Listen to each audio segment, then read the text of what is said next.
আসসালামু আলাইকুম। আজকে আমরা ভেক্টর ঢাকা বোর্ড বাইট সলভ করব। তো চলো শুরু করা যাক। আমাদের এখানে প্রথমে গ নাম্বার কোশ্চেনটা বলতেছে পি কিউ এর মান নির্ণয় করতে। তো আমাদের কাছে পি আর কিউ দুটো ভেক্টর দেওয়া আছে। তো ভেক্টর থেকে যেটা বিন্দু দেওয়া আছে এখানে, তো বিন্দু থেকে ভেক্টর যেভাবে আমরা চিন্তা করব, তো আমরা এই জিনিসটা একটু ফার্স্টে বুঝি যে এখানে কি কি এখানে কিভাবে করে দেওয়া আছে। তো আমরা একটা প্রসঙ্গ কাঠামো আঁকলাম। এটা হচ্ছে প্রসঙ্গ কাঠামোর মূল বিন্দু, যেটা 0 0। দেন ধরে নিলাম এখানে একটা বিন্দু আছে পি। এটা অবশ্যই জেড অক্ষ দিতে হবে একটা, যেহেতু তিনটা বিন্দু আছে। আর এখানে একটা বিন্দু দিলাম আমরা কিউ। তো এখন আমাদেরকে বলতেছে পি এবং কিউ, এই দুইটা বিন্দু দেওয়া আছে। এখন বলতেছে পি কিউ এর মান বের করতে। সো প্রথমত আমরা যে কাজটা করব, ও এর সাথে পি সংযোগ করব এবং ও এর সাথে কিউ সংযোগ করব। তার মানে ও পি একটা ভেক্টর, ও কিউ একটা ভেক্টর। আর যেহেতু পি কিউ ভেক্টর বলছে, তাই আমরা পি থেকে কিউ এর দিকে একটা ভেক্টর সাইন দিব। আচ্ছা, যদি এগুলো পরীক্ষায় দেখা লাগে না, কিন্তু আসলে তোমার বোঝার জন্য এই জিনিসগুলো কিন্তু খুবই গুরুত্বপূর্ণ।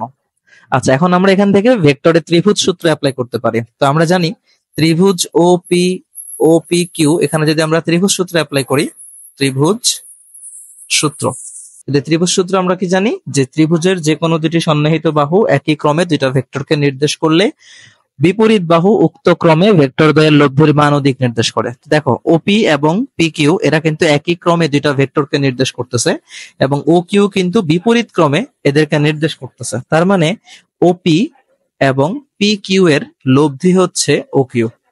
আমাদেরকে বলতেছে পি কিউ বের করতে, তাহলে পি কিউ ভেক্টর সমান হবে ও কিউ ভেক্টর মাইনাস ওপি ভেক্টর। এখন আগে আমাদের ওপি ও কিউ এগুলো তো বের করতে হবে। সো চলো আমরা ওপি ও কিউ গুলা বের করে নিই আগে।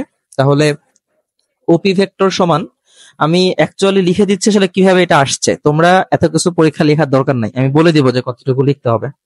ওপি ভেক্টর মানে ও থেকে পি বিন্দুতে, ধরো একটা বস্তু আগে ও বিন্দুতে ছিল, এখন সে পি বিন্দুতে শিফট করছে। তার মানে তার একটা সরণ ঘটছে। তাহলে সরণগুলো আমরা কিভাবে চিন্তা করব? প্রথমে পি বিন্দুর স্থানাঙ্ক দেওয়া আছে 2 4 2। তাহলে এখানে এই 2 মানে এটা আই এর সহগ, 4 মানে জে এর সহগ, এই 2 মানে হচ্ছে কে এর সহগ। তেমনি এখানে প্রথম জিরোটা হচ্ছে আই এর সহগ, দ্বিতীয় জিরোটা জে এর সহগ, তৃতীয় জিরোটা হচ্ছে কে এর সহগ। তাহলে আমরা আই থেকে আই এর সহগ বিয়োগ করব। তাহলে 2 - 0, পাশে হচ্ছে ব্র্যাকেটে পাশে হচ্ছে আই, প্লাস যে আমরা যেটা পরে লিখি, আমরা পরেরটা আছে কত 4।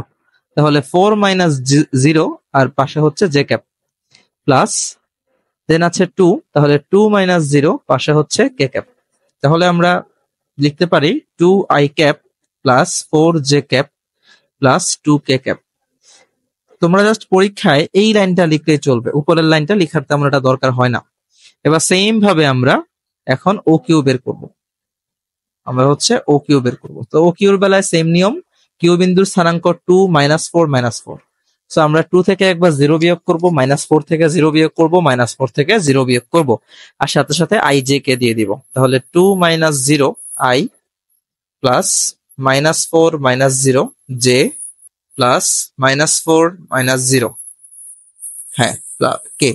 এখন যদি আমরা জাস্ট ভ্যালুগুলো এখানে বসাই, তাহলে আসতেছে 2 I cap -4 J cap -4 K cap. এখন আমাদের ওপি ও কিউ বের করা শেষ, আমাদেরকে এখন পি কিউ বের করতে হবে। সো আমরা জানি পি কিউ ভেক্টর সমান হচ্ছে ও কিউ ভেক্টর মাইনাস ওপি ভেক্টর।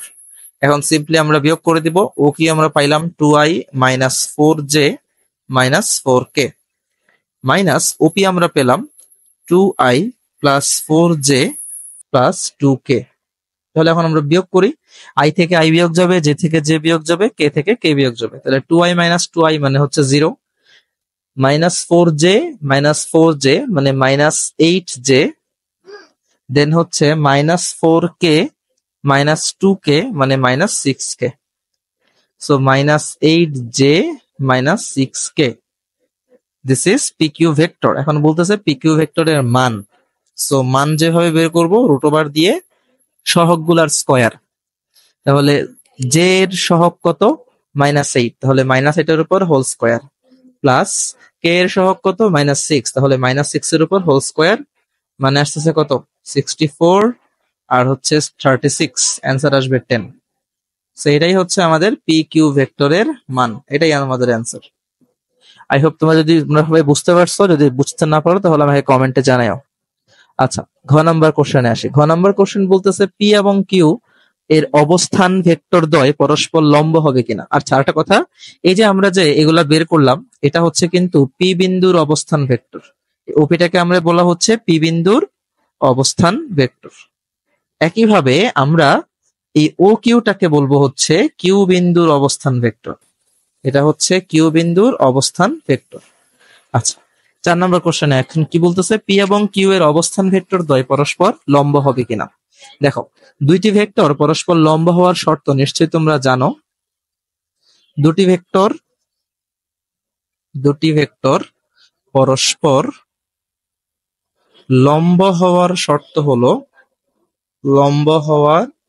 শর্ত হলো তাদের ডট গুণফল শূন্য হবে। তাদের ডট গুণফল শূন্য হবে। এখন আমরা ওপি এবং ও কিউ এর ডট গুণন করে দেখবো যে তাদের ডট গুণন শূন্য হয় কিনা।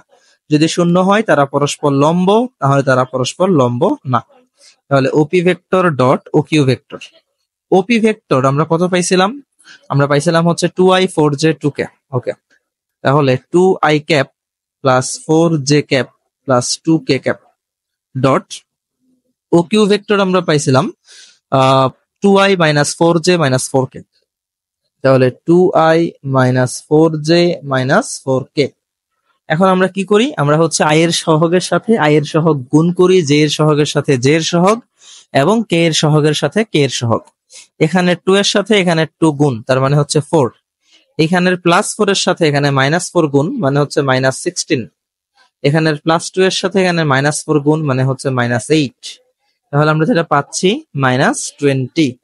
তো আমরা দেখতে পাচ্ছি যেহেতু OP vector dot O Q vector not equal 0, তাই ওপি এবং ও কিউ পরস্পর লম্ব নয়।